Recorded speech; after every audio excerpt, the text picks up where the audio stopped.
Hey guys, it's Tom Bucks. We're having a bit of a ruling segment here today. I look a little bit different, don't I? It's the hair. I know it's the hair. So the ruling segment we're talking about today is going to be about the negated activations of spells and trap cards. Specifically continuous spells and trap cards being negated but not being destroyed. How do they work? Does it even matter? Why is this relevant? Well, I'll tell you why it's relevant, because we have cards like Witch's Strike that is now available in TCG. We have Borderlord Savage Dragon, Subterra Fiendus that is making a much bigger splash thanks to Subterra Guru, and with the ban list releasing the Monarch Stormforth, I feel like we're going to see a bit more true Draco, and this is why it matters. And in fact, I've been hearing stories in the comment section, so I'll be giving you guys a little bit of a story time. But this video is brought to you by the Patreons, and huge thank you to you guys. Oh, one more quick thing, if you guys want a sexy shirt like this Negate shirt, check out my Design by Human page, and you guys can get yourself a hoodie, a t-shirt, a sleeveless, whatever that you want. Check out my Design by Human page to get that. And also follow me on Twitter, because a lot of you guys don't even know that that's me on Twitter.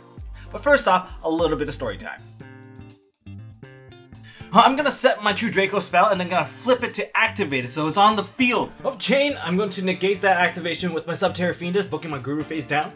Well, you don't destroy, so my card stays on the field then. Oh, it doesn't stay on the field because its activation was negated.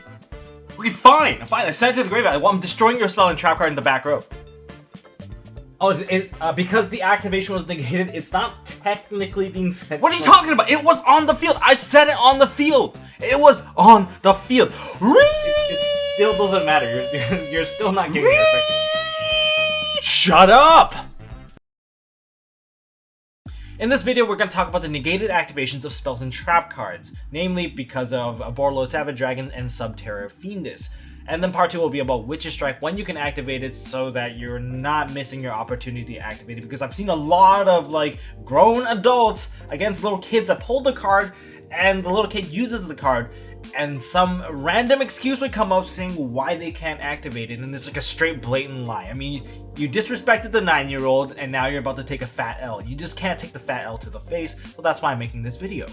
Alright, for some contextual card for negated activations, we have Borderlord Savage Dragon and Subterra Fiendus. So, Borderlord Savage Dragon states, when your opponent activates a card or quick effect, you can remove one of these Borderlord counters from this card and then negate the activation. It does not state any sort of destruction. And then we have Subterra Fiendus, which kind of states something similar. During either player's turn, when your opponent activates a card or effect, you can send this card from your hand or field to the graveyard and target one Subterra monster you control. Negate the activation, and then you can change the target monster's position to face down defense position. Okay, so in both of these don't state any form of destruction. So what happens when you apply that negation to a spell and trap card that is continuous? So I want to be clear on 2 notes. We're talking about the fresh activation of the card, so they're cards from your hand and you're activating on the field, or it's a card that you have set and you're activating it from the face down, so you're flipping it face up. So I'm specifically talking about that and not talking about stuff that's already face up and they have card effects activation. That's a different type of activation entirely, and those are some of the stuff that's more difficult to negate. But in this context, what happens when the fresh activations of continuous spells and trap cards, they get their activation negated? Do they stay on the field? And the answer is no, they do not. According to Light and Darkness Dragon's ruling on continuous spells and trap cards, because Light and Darkness Dragon do not destroy either, if the activation of a continuous spell or continuous trap or a card that remains face up on the field, like Swords of Revealing Light, is negated by the effects of Light and Darkness Dragon, those cards are sent to the graveyard. So this is talking about the fresh activations. But for cards that were already face up and then they get their effects negated without any sort of destruction or any sort of relocation of the card, those cards will remain as they are and stay on the field as they were previously successful in landing onto the field. So the card's being sent to the graveyard, but a key thing to note is that the card is not on the field. At least it's not being treated from being sent from the field to the graveyard. During the whole process of activation, the card is technically still in limbo until it's successfully resolved. And since the resolution cannot happen, it is sent to the graveyard from basically limbo. It's not from your hand, it's not from the field, it's just it was not successful and it did not touch the field. So it tried to go on the field. Therefore, all the True Draco, True King, continuous spells and trap cards do not activate if they have their activations on the field negated. Okay, on to Witch's Strike. Witch's Strike has a bit of a misinterpretation in terms of its timing I know it's a little confusing, but a lot of people say that, oh, you can't use Witch's Strike against Solemn cards. It doesn't make any sense. You can't do it because I'm a spell speed 3, you're a spell speed 3, so haha, you lose. That's not the case.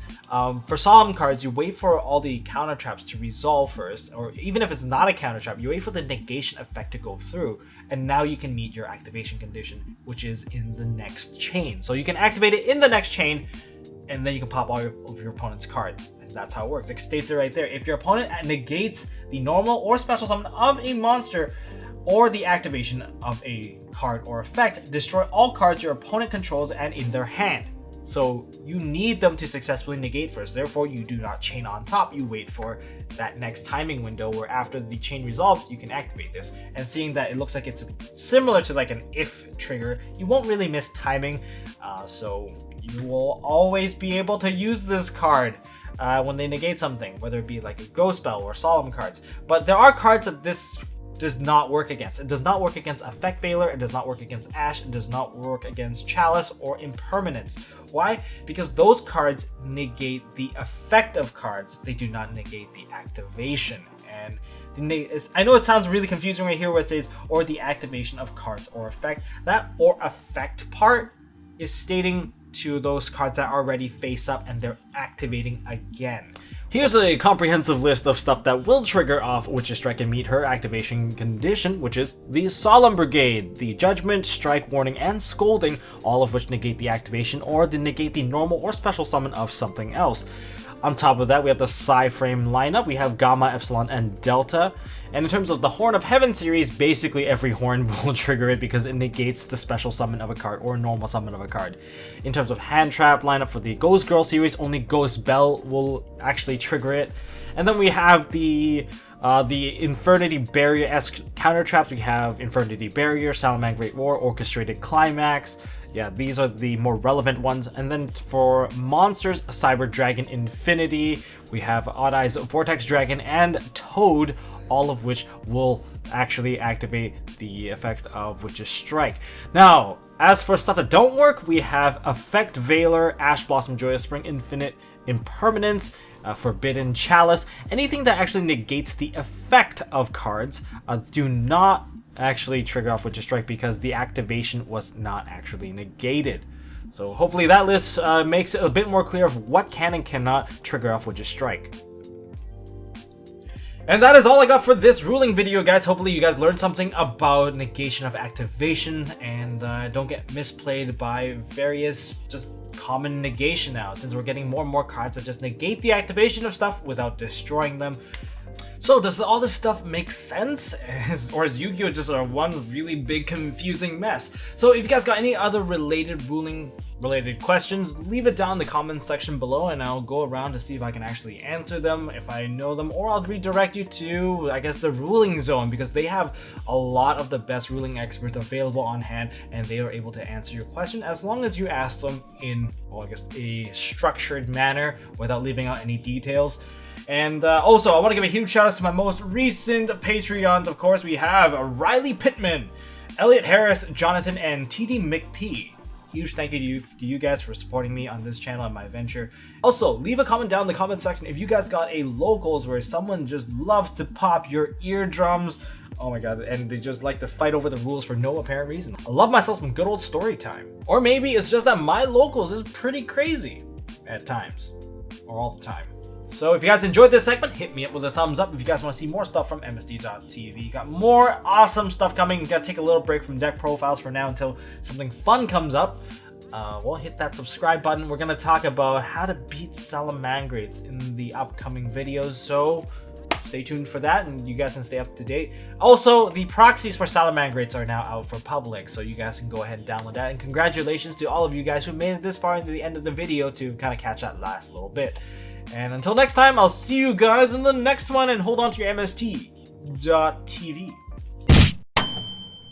Hey guys, thanks for watching. If you like this video, please drop us a like so we know we are doing a good job, and you can also subscribe to MST.TV for more fantastic videos by clicking on the button on the left. Don't forget to check out our partners at Imperium Duelist. They make really high quality mats, including some of my own limited edition release stuff. And if you want to check out one of our past videos, click here on the right. As always, don't forget to hold on to your MST.TV, and I'll see you next time.